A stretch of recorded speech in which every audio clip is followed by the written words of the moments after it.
मंगलमय मंगल वीतराग विज्ञान नमोताहि जाति जो विद्या दिखावे सुधी जो विद्या दिखावे सुधी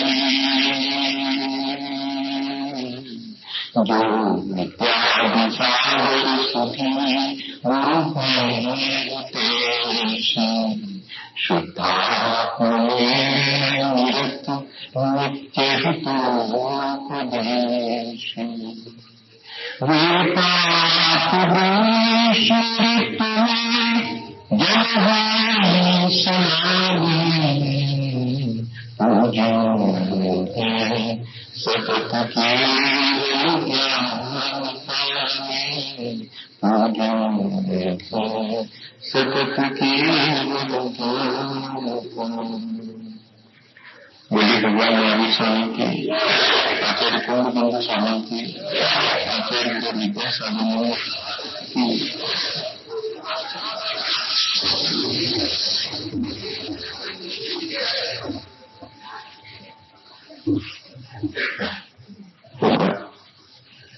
सातवां दिन, ये भी 6 दिनों की तरह निकले। 6 दिन जिस तरह हमने अपने जीवन की संभावनाओं को देखा है, अपनी क्षमताओं को परखा है, ऐसे ये 7वां दिन भी निकले।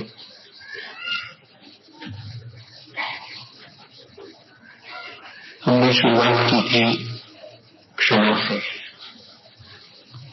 क्षमा के साथ यदि कोमलता हो तो क्षमा शोभा पाती है, और कोमलता के साथ यदि सरलता हो तो कोमलता शोभा पाती है, और सरलता के साथ यदि पवित्रता हो तो सरलता शोभा पाती है। और पवित्रता जिसके जीवन में आए उसका जीवन सच्चा होता है। सच्चाई पवित्र व्यक्ति के हाथ में अच्छी लगती है। जिसका मन पवित्र है उसका जीवन सच्चा हो ही जाता है। और जिसने एक बार सच्चाई का स्वाद चख लिया, मानिएगा उसका जीवन संयमित हुए बिना नहीं रहेगा। हमने पिछले दिनों इतनी सारी अच्छाइयों को अपने जीवन में प्रकट करने की कोशिश की है। कितनी सारी संभावनाओं को हमने अपने भीतर झांक करके देखा है। सोचते थे कई लोग कि हम तो शायद एक बार का भोजन भी नहीं छोड़ पाएंगे, लेकिन एक बार का क्या, दोनों बार का और बार तक का भोजन छोड़ दिया है। क्षमता तो है हमारे भीतर। हम जिस तरह इन दिनों में जी रहे हैं, क्या उस तरह पूरे जीवन में जी सकते हैं? कितनी संभावनाएं हमारे जीवन में। इन संभावनाओं को पहचानने के लिए ये दिन आए हैं। और यदि हम इन दिनों को अपनी संभावनाओं को पहचाने बिना, अपनी क्षमताओं को जाने बिना जाने देंगे तो ये दिन तो हमेशा आते हैं और निकल जाएंगे। एक भिखारी था, वो रास्ते के किनारे भीख मांगता आता था। पूरी जिंदगी भीख मांगता था। 2 पैसे के लिए हाथ फैलाता रहा, लोगों के सामने आवाज देता रहा कि 2 पैसे दे दो। लोग भी गरीब जान करके उससे पैसे दे देते थे। एक दिन वो मर गया। पूरी जिंदगी उस रास्ते के किनारे वो रहा, वहीं सोया, वहीं खाया पिया, वहीं जीवन गुजारा। जब एक दिन मर गए तो लोगों ने उसकी लाश ठिकाने लगाई और सोचा कि ये स्थान, क्योंकि जिंदगी उसकी यही बीती है, थोड़ा गंदा हो गया है, इसे अलग कर दिया जाए, इसका 3 टाइम से हटा दिया जाए। और वैसे उस जगह को साफ किया। और कुछ लोगों ने कहा कि इस जगह को थोड़ा सा खोद करके भी अलग किया जाए, क्योंकि बहुत दिन से ये यही गंदगी ही फैलाता था। तो उस जगह को जब खरोच करके और हटा रहे थे उसके ऊपर की मिट्टी, तो उसके नीचे निकलना शुरू हुई सोने की दीवारें। लोग चकित थे कि जिंदगी भर सोने की दीवारों पर बैठा हुआ आदमी 2 पैसे मांगता रहा, इतना रईस व्यक्ति भिखारी बना रहा। अगर समय से पहले अपनी रईसी मालूम पड़ जाती तो शायद भिखारी पना छूट गया होता। ये दोनों हमारे उस भिखारी पना को हटाने के लिए हमारे भीतर के आत्मबोधों को प्रकट करने के लिए आते हैं। ये दूसरा धर्म, जिसमें से तपस्या नाम का धर्म, जो कि तप धर्म कहलाता है, उत्तम तप धर्म, वो तो हमारे भीतर की अनंत क्षमताओं को प्रकट करने वाली ऊर्जा है। जो ऊर्जा हम अपने संयम से इकट्ठी करते हैं, जो हजारों दिशाओं में हमने अपनी ऊर्जा को गवाना शुरू किया था, संयम के माध्यम से अपने को जो समेट लिया था, उससे जो ऊर्जा संचित हुई है, वो ऊर्जा कहाँ लगाई जाए? वो डिस्ट्रक्टिव भी हो सकती है, वो कंस्ट्रक्टिव भी हो सकती है। उससे अपना ही कंस्ट्रक्शन किया जाए, उससे अपने भीतर की जो गंदगियां हैं उनको हटाया जाए और अपने भीतर की अनंत क्षमताओं को प्रकट किया जाए। इसके लिए वो ऊर्जा संचित की है और वो ऊर्जा तपस्या करने के काम आती है। संयमित जीवन ढेर सारी क्षमताएं अपने भीतर अनायास प्रकट कर लेता है। यह हमें आज के दिन, इतने दिनों के बाद शायद अपने अनुभव से स्वयं पहचान लेना चाहिए। आज जबकि हम तपस्या के लिए तैयार हुए हैं, हमें थोड़ा सा समझ लेना चाहिए कि तपस्या कैसे करेंगे। तपस्या अगर शास्त्र और गुरु की साक्षी पूर्वक न की जाए, अपनी जिद से की जाए और ये शो करने के लिए की जाए कि जो लोग नहीं कर पाते हैं वो मैं करूंगा, अगर ऐसी भावना से की जाए तो कहते हैं वो तपस्या तामसिक है। 3 तरह की तपस्या हो सकती है। तामसिक तपस्या है शास्त्र और गुरु की साक्षी के बिना, क्योंकि शास्त्र हमें बताते हैं कि कहाँ हम चूक सकते हैं और गुरु हमें सहारा देते हैं। कोई बात नहीं, चूक गए, don't worry, I am with you, चलो चलो, घबराओ मत, मैं तुम्हारे साथ हूं। इसलिए लिखने वालों ने लिखा, आचार्य भगवंतों ने लिखा कि शास्त्र और गुरु की आज्ञा से, शास्त्र और गुरु की साक्षी पूर्वक, उनकी श्रद्धा से जो तपस्या की जाएगी वही तपस्या ठीक मानी जाएगी, वरना तपस्या तामसिक कहलाएगी।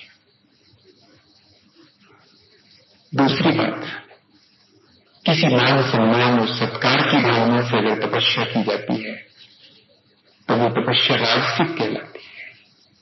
तीसरे प्रकार की तपस्या ही सात्विक तपस्या है, जो गुरु और शास्त्र की साक्षी पूर्वक, क्योंकि मां जानती है, जैसे मां जानती है कि बेटे को क्या देना है।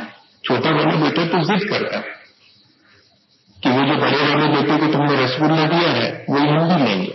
अब उसको तुम्हें पानी मिला हुआ दूध नहीं पक रहा और मांग रहा है मतलब मलाई वाला रसगुल्ला, तो गड़बड़ है, इसे कैसे दे सकते हैं? देना तो है लेकिन इसे थोड़ा मजबूत बना दो, फिर मलाई वाला देंगे। मैं उसका अहित नहीं चाहती है, गुरु किसी का अहित नहीं चाहते और एक कम देते हैं।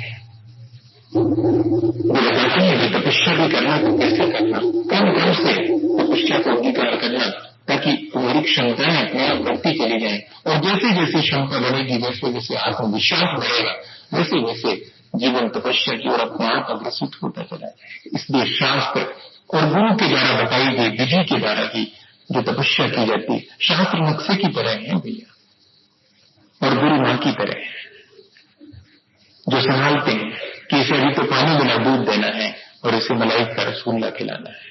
मुझे घटना याद आती है, मैं तो छोटी छोटी घटनाएं बताऊंगा आपको अपने जीवन की।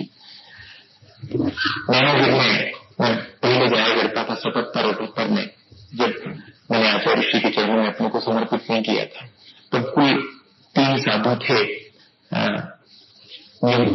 योग सागर जी महाराज, समय सागर जी महाराज, नियम सागर जी महाराज। और मुनि दीक्षा तो मेरे सामने समस्या नहीं, उसके पहले कोई मुनि नहीं था, आचार्य श्रीवर थे मुनि में, तो बाकी सब शुल्लक और अलग थे। तो हमेशा का एक क्रम था कि समय सागर जी महाराज अष्टमी चतुर्दशी को उपास करा करते थे, पर एक दिन पहले लेना पड़ता है उपास, कल अष्टमी है तो सप्तमी के प्रत्याख्यान करने के बाद उपवास ले लेते हैं, गुरु की साक्षी पूर्वक उनसे आदेश लेकर, आज्ञा लेकर कि मैं उपवास कल करना चाहता हूं, आपकी आज्ञा है क्या? मैं अपनी जिद से नहीं करना चाह रहा हूं, मैंने ऐसा सोचा है, ऐसा भी नहीं, अगर आपकी आज्ञा होगी तो।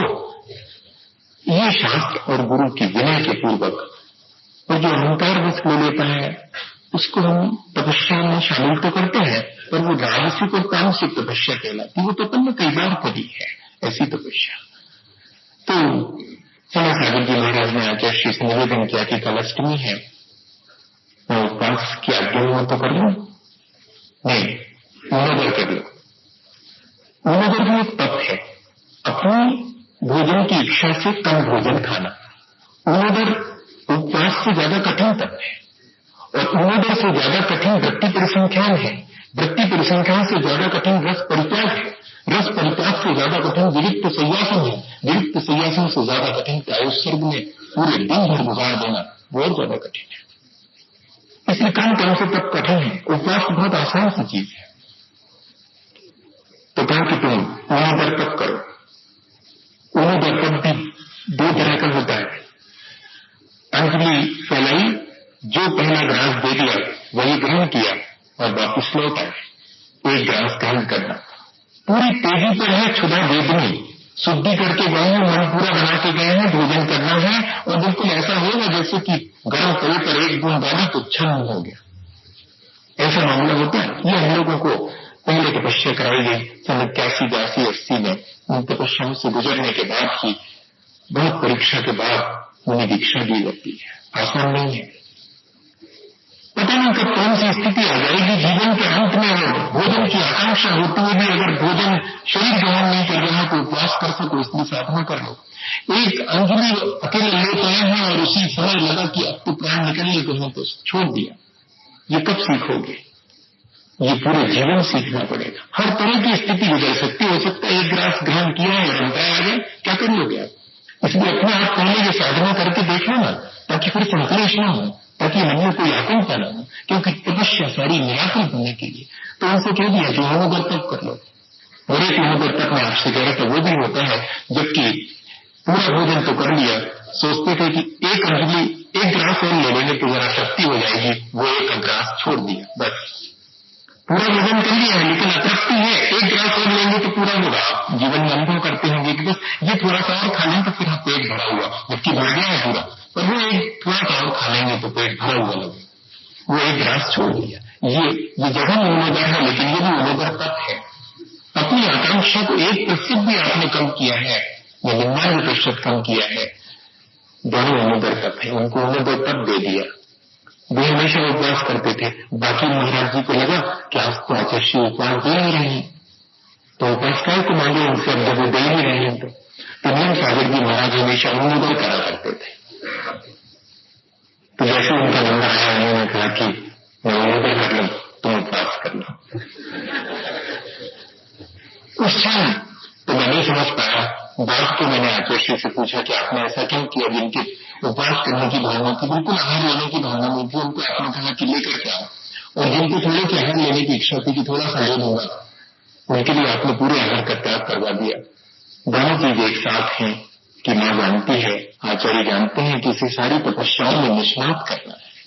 किसी एक तपस्या में निष्णात होने से नहीं चलेगा, क्षण तक इसके लिए आसान हो जाए। इसलिए शास्त्र और गुरु की साक्षी पूर्वक, क्योंकि शास्त्र हमें बता सकते हैं, भगवान को बोलते नहीं, भगवान के सामने जाके कह भी दो कि आज हमने ऐसा ऐसा सोचा है, वो कहेंगे ठीक, अच्छा सोचा। शास्त्र में से पढ़ लो कि ऐसा ऐसा विधान है, ऐसा ऐसा किया जाता है, ठीक है कर लो, पर सहारा कौन देगा? कौन बुद्ध विश्वास देगा?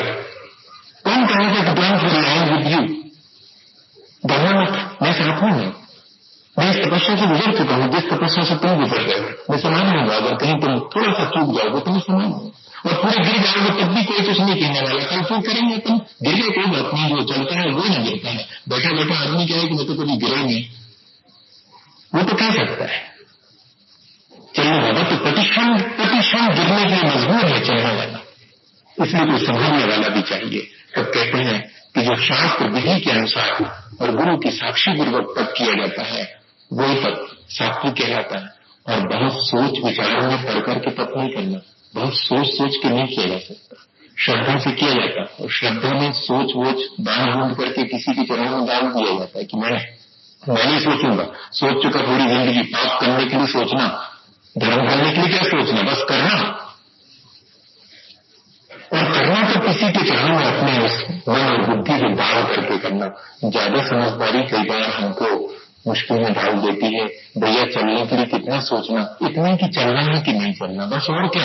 और रास्ता तो आप जानते नहीं है कि इस रास्ते पर कभी चल के देखा हो तो मालूम पड़े कि कैसा रास्ता है। जो चले हैं उन्हीं के चरणों में बैठ कर करना शुरू करना पड़ेगा।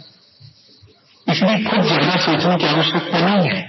जो चल रहे हैं उनके कदमों में बैठ जाइएगा, उनसे थोड़ी सी डायरेक्शन ले लीजिएगा और आगे बढ़ जाइए। ज्यादा समझदारी तपस्या और संयम में बहुत ज्यादा होती। और हम पूछते भी किससे हैं जिसमें कभी तप नहीं किया उससे पूछते हैं। वो हमें समझाता है कि तप में क्या रखा है। जो जिसमें कभी जीवन में संयम का स्वाद नहीं दिया उससे हम पूछने जाते हैं कि मैं संयम ले लूं कि नहीं ले लूं, मैं ऐसा सोच रहा हूं। जिसने कभी जिंदगी में उपास नहीं किया हो उस आदमी से कहो कि मैं उपास कर लूं क्या, वो कहेगा हमने नहीं किया, तुम क्या करोगे।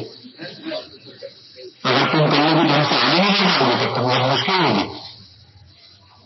इस और फ्रेंड्स रेजनलाइजेशन कहलाता है लोमड़ी के अंगूर खट्टे। जब जो चीज जिसको नहीं मिल पाती वो उसकी निंदा करता है कि ये मिल नहीं सकती आज वर्तमान में।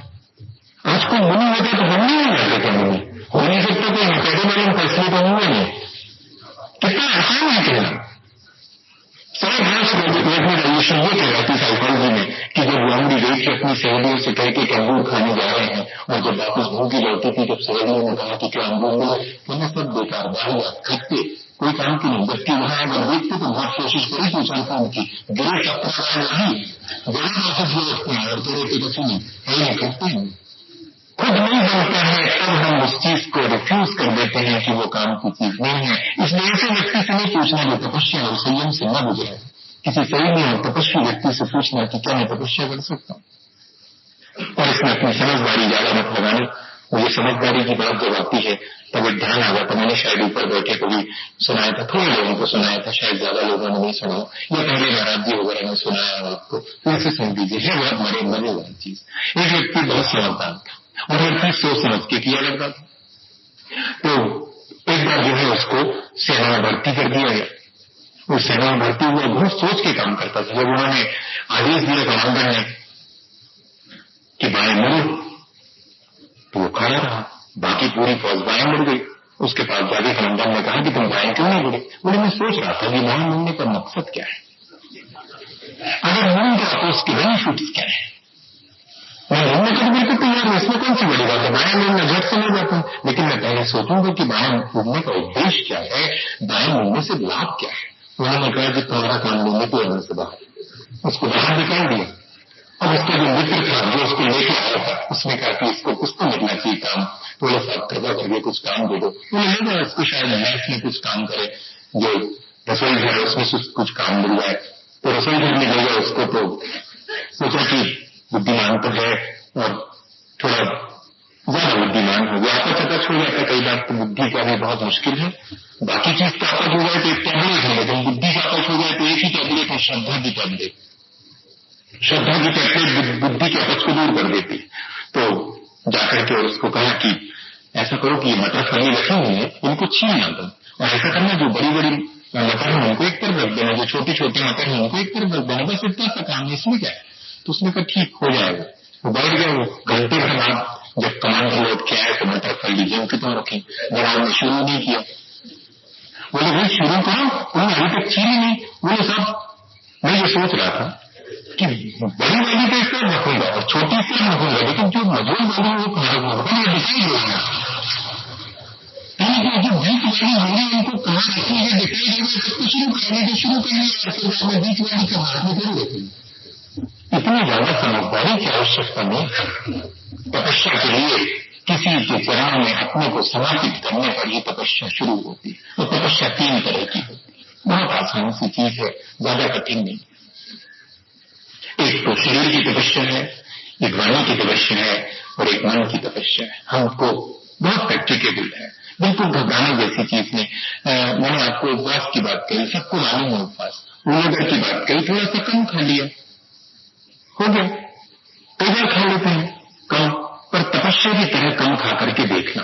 कभी वृत्ति परिसंख्यान, वृत्ति परिसंख्यान सिर्फ मेरी नाराजगी करते हैं ऐसा नहीं समझना। वृत्ति परिसंख्यान हम भी आप भी कर सकते हैं। 10 चीजें थाली पर आई हैं, ठीक है 10 चीजें, आज तो 2 अलग कर दो भाई, ऐसी भी अलग कर दो जो मन की नहीं है, चलो ऐसे ही सही। जो आपको नहीं रुचती है वो थाली नहीं है, 2 अलग कर दो कम से कम, आज से काम चला लूंगा। और किसी दिन अगर हिम्मत पड़े तो जो सबसे ज्यादा रुचिकर है उसको धीरे से अलग कर दिया, बाकी के साथ खा दूंगा। वृत्ति परिसंख्यान, अपने भोजन की वृत्ति को सीमित करना सबसे बड़ा वृत्ति परिसंख्यान है। अकेले मोहल्ले की वृत्ति वृत्ति परिसंख्यान नहीं कहलाता, दाता की वृत्ति भी है, पात्र की वृत्ति भी है, लोग बड़ी गड़बड़ी में पड़ जाते हैं। बोले महाराज जी एक प्रकार की व्यक्ति से नहीं चलते, 4 प्रकार की व्यक्ति होती। किस मोहल्ले में जाऊंगा, किस डायरेक्शन में जाऊंगा, आज अपने दाएं तरफ मुड़ूंगा या आज अपने दाएं तरफ मुड़ूंगा, हो गया खत्म, बस इतना ही पर्याप्त है। मोहल्ले की व्यक्ति, कितने लोग खड़े होंगे पढ़ाने के लिए, 5 होंगे, 7 होंगे, 2 होंगे, 4 होंगे, चाहे जितने होंगे चले जाऊंगा। पहले चौके को छोड़ के दूसरे में चले जाऊंगा, दूसरे को छोड़ के तीसरे में चले जाऊंगा। दाता की व्यक्ति, भीतर जाकर के देखूंगा कि स्टील के बर्तन में है कि चांदी के बर्तन में कि सोने के। आज तो सोने के बर्तन में लूंगा, जो चीज रखी होगी वो ही लूंगा, नहीं तो कुछ भी नहीं लूंगा और वापिस चले जाऊंगा। बहुत कठिन है ये काम, पर ऐसी वृत्ति दी जाती है, ये पात्र की वृत्ति कहलाती है। ये तीनों वृत्ति बाहर दिखने वाली है। चौथी वृत्ति है भोजन की वृत्ति, चाहे जितनी चीजें हों, मुझे तो 1, 2, 3, 4, 5 चीजें लेना। बम्बई वाले एक व्यक्ति आए हैं, लोग बता रहे हैं कि वो सिर्फ 8 चीजें लेते हैं। अगर आपने शक्कर डाल दी है दूध में तो 2 चीजें हो गई, बस 5 चीजें 7 चीजें लेनी है, भोजन की वृत्ति होगी। कितना आसान है, हम भोजन की वृत्ति कर सकते हैं, वृत्ति परिसंख्यान नाम का तब कर सकते हैं। लेकिन हमने तब को बहुत हवा जैसा बना दिया। नहीं, ये शरीर का तप भी है, ये वाणी का तप भी है और मन का भी तप है। शरीर का तप है देव गुरु शास्त्र के प्रति विनय प्रकट करना, झुकना, इसका नाम है। जहां जहां देवत्व दिखाई पड़े वहां वहां झुक जाना, वहां वहां सम्मान करना।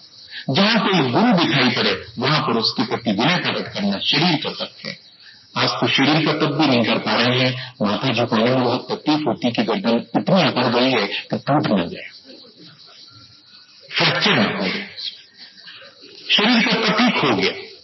और शरीर का दूसरा तप है शरीर से अनासक्त होना।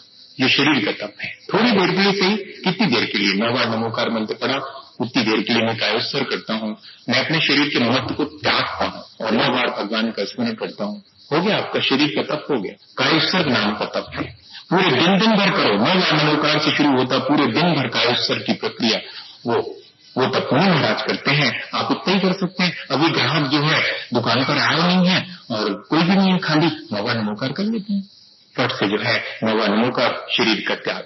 अभी कोई खाना खाने आया नहीं है, कहां तक रोटी बनाए, थोड़ा ठहरो, गरम गरम बना देंगे, जब आएंगे आते देखेंगे। अभी तो एक सामायिक कर ले, एक कायोत्सर्ग कर ले, बहुत आसान है। बहुत सारा प्रपंच फैल गया है, बहुत सारे लोग आ गए हैं, क्या करें, अब जल्दी से जो है अपन 9 बार नमोकार कर लेते हैं, फिर सबको निपटाते हैं। दुनिया भर की व्यर्थ की बातें होना शुरू हो जाएं, उसी समय कायोत्सर्ग। मैं इन व्यर्थ की बातों से कैसे बचूं, अपने शरीर को बचाऊं, मैंने कायोत्सर्ग शुरू कर दिया। तपस्या बहुत आसान है, ज्यादा कठिन नहीं है, लेकिन हमने कठिन बना दी है।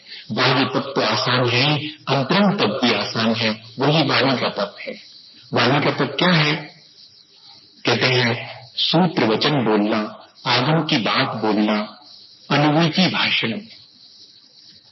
जो आगम सम्मत वचन नहीं है उनको नहीं बोलना, जिससे दूसरे का अहित होता हो वैसे वचन नहीं बोलना, यही वाणी का तप है। और मन का तप, अपने मन को हमेशा गंदा होने से बचाना, अपने भावों को हमेशा निर्मल बनाने की कोशिश करना, बस इतना ही। सैकड़ों मौके आएंगे, हजारों मौके आएंगे जबकि हमारा मन विकृत होना चाहेगा, कर्म के संस्कार की वजह से विकृत होना चाहेगा। लेकिन कहते हैं कि नहीं, कल कितने भी उदय में आए, मैं अपने मन को, अपने भावों को नहीं बिगाड़ूंगा। कोई मुझे कितनी भी गाली दे दे, आज तो मेरा मन है कि 10 मिनट बाद जवाब दूंगा, मैं अपने मन को जवाब भी दूंगा। कहते ना कि भैया इनसे कितने कछु करो, इनको पानी नहीं लगने पर, इतना धैर्य है, इतनी क्षमता है, यही तप है। ये मन का तप है। मन को कलुषित नहीं होने देना।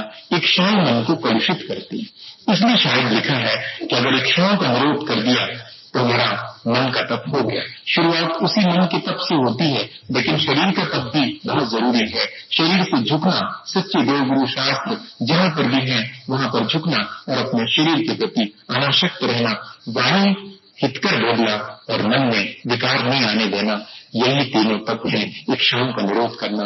कभी आपने पुष्पलाल और बारीसेन की कहानी सुनी? कितनी बढ़िया कहानी है। दोनों जन मुनि महाराज बन गए थे, लेकिन इच्छाएं शेष रह गई थी पुष्पलाल के मन में। बारीसेन तो सच्चे मुनि बन गए थे, लेकिन पुष्पलाल के मन में इच्छाएं रह गई। उनको बार बार अपने घर गृहस्थी की याद आ जाया करती थी। तब क्या करें? आ जाती है तो भगा दें घर? नहीं, ठहरो। 12 साल तक देखते रहे बारीसेन कि मेरा मित्र अभी भी थोड़ा सा मन इसका घर में अटका हुआ है। क्या करूं? कैसे इसका स्थितिकरण करूं? उपगमन तो खूब करते थे, कभी किसी से नहीं कहा। मालूम भी पड़ गया, कभी किसी से नहीं कहा। जो विद्यमान अविद्वान दूसरे के दोषों को नहीं करता है वही सम्यक दृष्टि है। अविद्यमान दोषों को तो कहना नहीं, विद्यमान दोषों तक को नहीं कहता है, वो सम्यक दृष्टि है। और प्रयास निरंतर करता है, लेकिन कि कैसे वो दोष निकल जाए, ये इतनी तपस्या करने वाला और उसमें ये भूल चूक से कहां से गलती आ गई, कैसा करूं कि निकल जाए। तो बारीसेन हमेशा कोशिश में रहते थे कि पुष्पलाल के मन की वो जो थोड़ी सी इच्छा है वो निकल जाए। एक दिन बोले कि पुष्पलाल, मेरा मन है कि अपने गृह नगर में चला जाए जहां हमारा घर था। पुष्पलाल के मन आंख में चमक आ गई कि हाँ, एक बार घर देख लूंगा, एक बार कैसे हैं सब लोग, ठीक रहते होंगे कि नहीं रहते होंगे, क्या करते होंगे मेरे जाने के बाद। ऐसा मन में लगता था उनके। उन्होंने शादी की तो उनको बार बार याद आ जाती थी कि जिसको मैं छोड़ करके आया हूं उसका जीवन कैसा बीत रहा होगा। बट नेचुरल संभव है ऐसा। आप ऐसा मत सोचिएगा कि ऐसा क्यों आ रहा है मन में। बारीसेन महाराज सोचते थे कि बहुत बहुत बहुत तपस्या चाहिए इसके लिए, और एक दिन लेकर के गए और अपने घर लेकर के गए और घर जाकर के मां को आवाज दी कि मां हम आए हैं। मां तो एक बार चौंकी कि मेरा जाया बेटा और घर वापस लौटा है, ऐसा हो नहीं सकता। मां को विश्वास था। मां ने कहा कि अभी परीक्षा हो जाएगी और 2 चौकियां लगाई, आओ बेटे, मित्र भी है तुम्हारे साथ, दोनों मुनि हैं। और दोनों को भीतर प्रवेश कराया और एक सोने की आसन लगाई और एक लकड़ी का आसन लगाया। बारीसेन समझ गए कि मां परीक्षा करने को है। बारीसेन ने कहा, पुष्पलाल ग्रहण करो आसन। और पुष्पलाल ने आगे पीछे कुछ नहीं देखा, सोने के आसन पर बैठ गए और बारीसेन ज्यों के त्यों अपने काष्ठ के आसन पर बैठ गए। जैसे ही बारीसेन काष्ठ के आसन पर बैठे, मां निश्चिंत हो गई कि बेटा बिगड़ा नहीं है, बेटा साधु है। तो बात कोई ना कोई है। देखिए कैसे आना हुआ, कुछ नहीं मां, एक बार जिन कन्याओं को मैं छोड़ करके गया था उन सबको पूरे श्रृंगार के साथ मेरे सामने लाओ, मैं देखना चाहता हूं। अब वो फिर चौंकी कि क्या इच्छा जागृत हो गई बारीसेन के मन में। जितनी उन्होंने कन्याएं जिनसे विवाह किया था, जिनको छोड़ के चले गए थे, उन सबको श्रृंगार के साथ एक एक करके लाया गया। उन्होंने प्रणाम करके पुष्पलाल को भी प्रणाम किया, वो निकलती चली गई।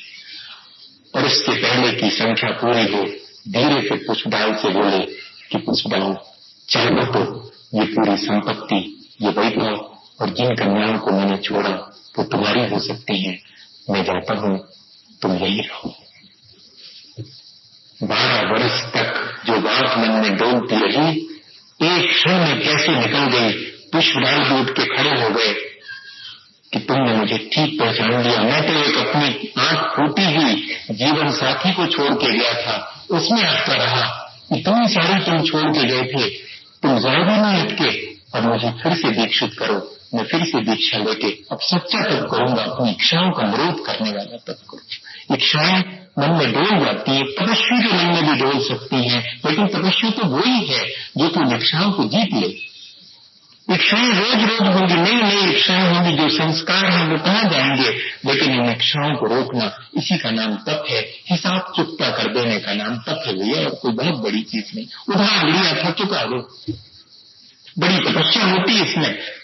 मूलधन में चुकना तो बहुत दूर की बात, ब्याज तक नहीं चुका पाते हैं, बड़ी तपस्या करनी पड़ती पूरी जिंदगी। कहते ऐसे तो हमने कर्मों का ब्याज लेके रखा है और हम चुका नहीं पा रहे हैं। उधार हमने कर्मों का लेके रखा है, उन कर्मों के उधार को चुका देने का नाम ही तपस्या है। इसको दूसरी भाषा में कहते हैं कि निर्जरा करना, प्रतिक्षण कर्मों की निर्जरा करना, इच्छाओं को रोक करके तपस्या करना। तपस्या करने से निर्जरा होगी। एक बहुत छोटी सी घटना जो आचार्य श्री के साथ हम लोग जब जा रहे थे, मुक्तागिरी से रामटेक जा रहे थे, तब उस समय की है। आचार्य श्री को बात मालूम है, बड़े निष्प्रण है कि बताते थे कि कहाँ जा रहे हैं। हम लोगों तक को नहीं, जो साथ में उनको नहीं बताते कि आज कहाँ रुकेंगे शाम, तो नहीं बताया। हम लोग चलते चलते जो है 10, 15, 20 किलोमीटर चल गए, कोई स्थान ही नहीं समझ में आया। और एक जगह जो है गड़बड़ शड़बड़ बता दिया, तो हम लोग जो है 9 किलोमीटर और ज्यादा चलना पड़ा। और जिस स्थान पर पहुंचना था पहुंचते गए अम्बाड़ा, लेकिन अम्बाड़ा से 1 किलोमीटर पहले और अंधेरा हो गया। आचार्य ने कहा अब नहीं पहुंचेंगे, 1 किलोमीटर है अम्बाड़ा, अब नहीं जाएंगे वहां तक। 27 किलोमीटर चल चुके हैं, 1 बजे से निकले, शाम होते होते थे और वहीं रुकने का इंतजाम करना है। तो एक खेत था, उस खेत में ज्वार के सिट्टे पड़े हुए थे और वो एक ज्वार का ही सिट्टों का एक बेस जैसा, एक प्लेटफॉर्म जैसा बना दिया था। वो चारों तरफ से भी सिट्टे लगे थे, उसमें वो अपना खलिहान वगैरह रखते होंगे। वो सब खाली पड़ा था। तो आचार्य ने कहा इसमें रुक सकते हैं क्या? बोले हाँ इसमें रुक सकते हैं। पर उस समय ध्यान नहीं दिया कि ये सिट्टे जो है वो रात भर गड़ सकते हैं, उनमें जो फांसें रहती हैं वो गड़ेंगी। ऊपर से तो वो निकल गया, जो ऊपर ज्वार का जो होता है ना फल, वो तो निकल गया। उसका जो पीछे की लकड़ी जो बाड़ा अपन बोलते हैं वो बची, उसके बने थे। वो जाकर के सब लोग बैठ गए, प्रतिकोण वाला कर लिया। मैं तो छुड़क था उस समय, तो चद्दर वद्दर था अपना, पर थोड़ा सा लगा कि देखो अपन तो चद्दर बैठे हुए हैं, थोड़ा सा इसको हटा करके फिर देखें कि कैसा लगता होगा नीचे। तो बहुत चुभता था। आचार्य तो वैसे ही बैठे हुए उस पर, उनको नहीं चुभता होगा, अपन भी नहीं लेंगे आज चद्दर, ऐसा सोच लिया। सोचा था कि चटाई वटाई आ जाएगी, अभी ये सब लोग इंतजाम कर लेंगे। पर चटाई तो पता नहीं कहाँ रखी, आई नहीं चटाई, बस वही सिट्टे हैं। रात 9 बजे लोगों को मालूम पड़ा कि महाराज जी वगैरह का संग यहाँ आकर के रुक गया है। आंगन फांगन जो जितनी व्यवस्था बनी, इधर उधर से लोगों ने व्यवस्था करी, लेकिन कहाँ तक करिएगा। ठंड का मौसम, दिसंबर का मौसम था और मच्छर तो बहुत थे। नीचे भी हल्का सा पानी भरा हुआ था उस खेत में और मच्छर अलग काटना शुरू हुए। तो ठंड पड़ना, धीरे धीरे बरसना शुरू हुई ठंड, और रात बढ़ती चली जाती थी। लेट सकते नहीं थे क्योंकि गड़का बहुत था। जैसे तैसे करके 12-1 बजे पर थोड़ा सा हम लोगों का पहले डिसिप्लिन था कि जब तक आचार्य श्री विश्राम नहीं करेंगे तब तक कोई साधु संग का, थोड़े से साधु तो 10-11 साधु थे, तो हम लोगों ने अपने मन में ही सोच लिया था कि जब आचार्य श्री के साथ ही सोते थे तो आचार्य श्री जब लेट जाएंगे तो हम लोग लेटेंगे। तो आचार्य श्री जैसे ही एक कबर से लेटे, हम लोगों ने भी धीरे धीरे लेटना शुरू किया। और जैसे हम सब लोग लेटे तो लोगों ने सोचा कि अब क्या करें, कुछ ओढ़ने के लिए तो है नहीं, तो वो जो सिट्टे रखे हुए थे ऊपर से डालना शुरू कर। उनको तो सेवा, उनका मन ऐसा नहीं था कि उनको तकलीफ होगी, लेकिन उन्होंने सेवा करी। उन्होंने सिट्टे डालना शुरू किए और पूरे में बिछा दिए, एकदम तोप दिया कि अब ठंडने लगेगी महाराज जी। अब तो मुश्किल ये हो गई कि हाथ भी ऐसा नहीं कर सकते, अब ऊपर से छिल जाता था अगर हाथ ऐसा करेंगे। जैसे थे वैसे लेटे रहे। सुबह की सामायिक कोई ने बैठ के नहीं करी भैया, लेटे लेटे, क्योंकि उठे नहीं सकते, ऊपर इतना बोझ पड़ा हुआ। ऐसा मजा का क्षण था उस समय, 80 की बात है। तो हम लोग को तो बहुत भीतर लग रहा था कि सुबह सुबह जब आएंगे शावक तो उनको अच्छी डांट वाट लगाएंगे कि ये क्या मामला है। पर देखा कि सुबह जब सिट्टे हटाए लोगों ने तो आचार्य श्री की मुस्कुराहट ज्यों की त्यों थी। कहीं कोई मन पर, कहीं कोई भावों में जरा भी कलुषता नहीं आने दी उन्होंने। शावकों के प्रति जरा भी उनके मन में आक्रोश नहीं था कि इन्होंने ऐसा क्यों किया, बल्कि खुश थे वे। अब उनकी खुशी देखकर हम लोग तो सहम गए। नहीं कोई अपन भी कुछ मत कहो, अच्छी खुशी नहीं कह रहे तो अपन कह को, जब इतने बड़े महाराज जी कुछ नहीं कह रहे तो अपन कहने लगते हैं। तो चुपचाप जो है उठे और उनके पीछे भक्ति करके वो चले आगे। सूरज की किरणें आई और जब सूरज की किरणों ने उन सब को छुआ, आचार्य तो एकदम फेयर कलर है, तो एकदम स्क्रैचेस, पूरे शरीर में स्क्रैचेस, और वो उनसे खून झलकता हुआ और सूर्य की किरणें जब पड़ना शुरू हुई तो हम लोगों को एहसास हुआ कि जब हमको जलन हो रही तो उनको कितनी हो रही। उनका तो बहुत सॉफ्ट है शरीर, तो सब कुछ हो रहा है। उसके बाद वो जान रहे हैं कि इनके मन में क्या है जान जाता है। जो जितनी तपस्या वाला होगा, जितना संवेदनशील होगा, वो जान जाएगा।